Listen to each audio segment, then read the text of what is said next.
कहते मैं दरिया के किनारे जा रहा था तो एक मर्द एक औरत की गोद में लेटा हुआ था, पास एक बोतल भी पड़ी थी। तो मैं दिल ही दिल में कहने लगा, या अल्लाह तेरा शुक्र है, ना मैं इस तरह औरतों की गोद में लेटता हूँ, ना मैं शराब पीता हूँ। कहते मैं सोच रहा था, दुआ मांग रहा था, अचानक तूफान आ गया।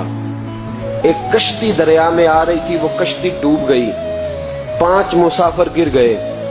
वो आदमी छलांग लगा के उस औरत की गोद से निकला और दरिया में छलांग लगाई।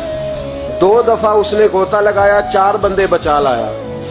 मैं खड़ा देख रहा था, मुझे कहने लगा, हुजूर आप तो दुआ मांग रहे थे ना कि आप मुझसे अच्छे हैं, तो मेहरबानी कर देना 5वें को आप बचा लाए। मेहरबानी करें ना, 5वें को जरा बचाएं ना, शफकत फरमाए। तो ख्वाजा हसन बसरी रहमतुल्लाह अलैह फरमाते, मैंने उसको कहा कि भाई मुझे तो तैरना नहीं आता, बचाएगा तो तू ही, मेहरबानी कर बचा ला।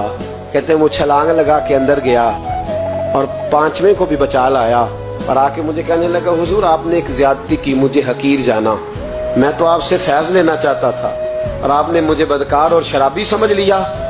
हजरत हसन बसरी कहते मैं बोला नहीं, लेकिन उस शख्स का नूरे बसीरत देखो। कहने लगा, हुजूर जिसकी गोद में लेटा हूं, पूछ तो लेना था मेरी क्या लगती है, और बोतल में पूछ तो लेना था है क्या।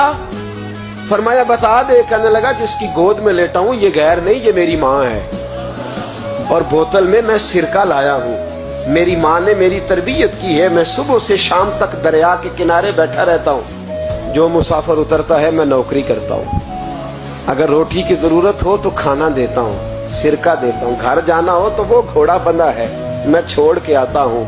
काश कभी आप सोच लेते, गौर करते, तवज्जो करते, हम तो 1 मिनट में बदगुमान होते। सोचा ही मुसलमान ने।